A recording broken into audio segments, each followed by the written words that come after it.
Breaking news చూస్తున్నాం. తెలంగాణ రాజకీయాలను అతలాకుతలం చేసిన ఫోన్ ట్యాపింగ్ కేసులో సంచలనాలు నమోదవుతున్నాయి. తాజాగా సిట్ అధికారులు నగరంలోని నందినగర్ నివాసానికి వెళ్లి విచారణకు సహకరించాలని గులాబీ దళపతి మాజీ సీఎం కేసీఆర్ కు నోటీసులు అందజేశారు. ప్రస్తుతం ఆయన ఎర్రవెల్లి ఫామ్ హౌస్ లోనే ఉండగా ఇంట్లో ఉన్న సిబ్బందికి నోటీసులు హ్యాండ్ ఓవర్ చేశారు. అందులో కేసీఆర్ ఎక్కడ విచారించాలని కోరితే అక్కడే విచారిస్తామని, రేపు మధ్యాహ్నం 3 గంటలకు విచారణ ఉంటుందని తెలిపారు. ఈ క్రమంలోనే తమ అధినేతకు సిట్ నోటీసులు ఇస్తుందని ముందుగానే ఊహించామని బీఆర్ఎస్ నేతలు అంటున్నారు. మరోవైపు కేసీఆర్ కు నోటీసులు అందడంతో కేటీఆర్ తో పాటు హరీష్ రావు పార్టీ ముఖ్య నేతలు ఎర్రవెల్లి ఫామ్ హౌస్ కు బయలుదేరారు. సిట్ నోటీసులపై ఎలా స్పందించాలనే దానిపై కేసీఆర్ తో కలిసి వారు లీగల్ టీమ్ తో భేటీ కాబోతున్నట్లుగా తెలుస్తోంది. ఇక రేపు విచారణకు కేసీఆర్ సహకరిస్తారా లేక న్యాయపరంగా ఉన్న ఆప్షన్లను పరిశీలిస్తారా అనేది తేలాల్సి ఉంది. సిట్ నోటీసులపై పూర్తి సమాచారం మా స్పెషల్ కరెస్పాండెంట్ నవీన్ అందిస్తారు. కొద్దిసేపటి క్రితమే మాజీ ముఖ్యమంత్రి కేసీఆర్ కి సిట్ అధికారులు నోటీస్ కూడా ఇవ్వడం జరిగింది. ఇప్పటికే ఫోన్ ట్యాపింగ్ కేసు సంచలనంగా మారినటువంటి పరిస్థితి నెలకొన్నాయి. అయితే కేసీఆర్ ఈ విచారణకు హాజరైన తర్వాత కేసీఆర్ ఇచ్చినటువంటి అంశాలపైనే కొంత విచారణ ఇంకా కీలకంగా మారేటువంటి అవకాశాలు కూడా కనిపిస్తున్నాయి. అయితే సిట్ ఇచ్చినటువంటి ఆ నోటీస్ లో మాత్రం కేసీఆర్ కి 3 ఆప్షన్స్ కూడా ఇచ్చినటువంటి పరిస్థితి నెలకొంది. ఇటు జూబ్లీహిల్స్ పోలీస్ స్టేషన్ లో ఉన్నటువంటి సిట్ కార్యాలయానికైనా హాజరు కావచ్చు, లేదా వయసు రీత్యా ఏదైనా ఇబ్బందులు ఉంటే తన నివాసం ఏదైతే హైదరాబాద్ లో ఉన్నటువంటి ఆ నందినగర్ నివాసం పైన విచారణ కూడా సరే అని చెప్పేసి కూడా సిట్ అధికారులు కూడా చెప్పడం జరిగింది. మరోవైపు పార్టీ కార్యాలయంలో కూడా విచారణకి సరే అని చెప్తే కూడా సిట్ అధికారులు వచ్చేందుకు సిద్ధంగా ఉన్నామని చెప్పేసి కూడా సిట్ ఆ నోటీస్ లో కూడా పేర్కొన్నటువంటి ఆ పరిస్థితి నెలకొంది. కానీ ఈ కేసు హైదరాబాద్ సంబంధించినటువంటి కేసు కాబట్టి హైదరాబాద్ లో ఉన్నటువంటి హైదరాబాద్ పరిధిలోపే విచారణకి ఎక్కడికైనా కూడా సిట్ అధికారులు వచ్చేందుకు సిద్ధంగా ఉన్నామని చెప్పేసి కూడా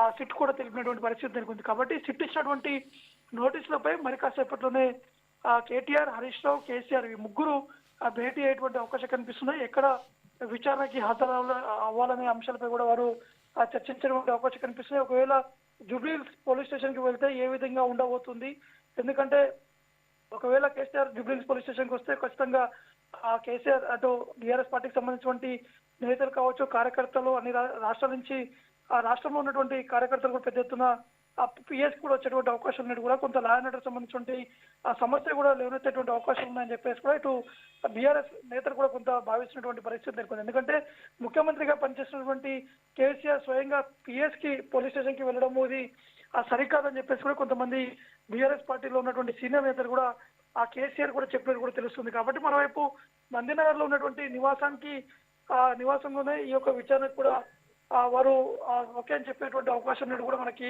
సమాచారం అవుతుంది. కాబట్టి ఇప్పుడు జరుగుతున్నటువంటి ఈ యొక్క సమావేశంలో మాత్రం ముగ్గురు నేతలు సమావేశమయ్యారు.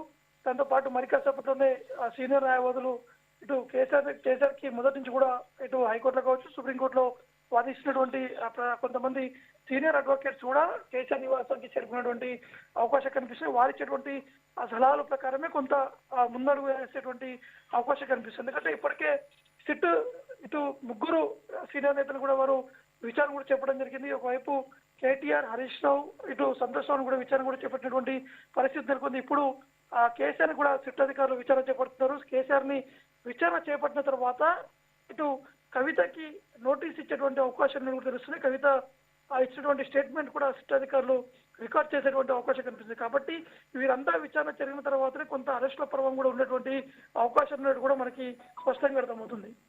రైట్. అయితే ఏ రకంగా విచారణ తప్పదు అన్నప్పుడు ఏ రకంగా జరిగితే బీఆర్ఎస్ కి లాభం అని వాళ్ళు భావించవచ్చు? అంటే పిఎస్ వరకు వచ్చినట్లయితే అది జనాల్లో ఒక సింపతిగా క్రియేట్ అవ్వచ్చు, ఈ వయసులో కూడా పిలిపించారు అని ప్రభుత్వానికి అగైనెస్ట్ గా రావచ్చు. ఏ రకంగా వాళ్ళు విచారణకి ఒప్పుకోవచ్చు అని ఇది వినిపిస్తుంది ప్రజలు. అంటే ఇప్పటి వరకు కేటీఆర్, హరీష్ రావు, సంతోష్ రావు వీరు ముగ్గురు స్వయంగా జూబ్లీహిల్స్ పోలీస్ స్టేషన్ కూడా వెళ్ళి ఆ విచారణకు కూడా హాజరయ్యారు. కానీ ముఖ్యమంత్రిగా ఉన్నటువంటి కేసీఆర్ 10 ఏళ్ల పాటు తెలంగాణ రాష్ట్రాన్ని సాధించారు, 10 ఏళ్ల పాటు ముఖ్యమంత్రిగా ఉన్నారు. కానీ ఇప్పుడు జూబ్లీహిల్స్ పోలీస్ స్టేషన్ సిట్ కార్యాలయానికి వెళ్తే కొంత సింపతి కూడా క్రియేట్ అవుతుందని చెప్పేసి కూడా కొంతమంది బీఆర్ఎస్ పార్టీకి సంబంధించినటువంటి ఆ నేతలు కూడా భావిస్తున్నారు. కానీ సింపతి ఒకవైపు అయితే పోలీస్ స్టేషన్ కి వెళ్ళడం కొంత ఇబ్బందికరంగా ఉన్నటువంటి అవకాశాలు ఉన్నాయని చెప్పేసి కూడా కొంతమంది ఆ బీఆర్ఎస్ పార్టీకి సంబంధించినటువంటి నేతలు కూడా చెప్తున్నారు కాబట్టి డిసిషన్ అనేది ఎలా ఉంటుంది అనేది కూడా చూడాల్సి ఉంటుంది. ఎందుకంటే కేసీఆర్ డిసిషన్ అనేది అతని ఆలోచన అనేది చాలా డిఫరెంట్ గా ఉంటుంది. అతను తీసుకున్నటువంటి నిర్ణయాలు కూడా చాలా డిఫరెంట్ గా ఉంటాయి కాబట్టి ఎస్ ఎగ్జాక్ట్ గా అంటే ఇప్పుడు ఉన్నటువంటి పరిస్థితుల్లో కూడా చాలా సిచ్యువేషన్స్ బట్టి కేసీఆర్ విచారణకి హాజరయ్యేటువంటి అవకాశాలు కూడా కనిపిస్తున్నాయి. Right Naveen, thank you.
Please subscribe to YK TV Network. Please subscribe to YK TV. Please watch YK News. Don't forget to subscribe YK News channel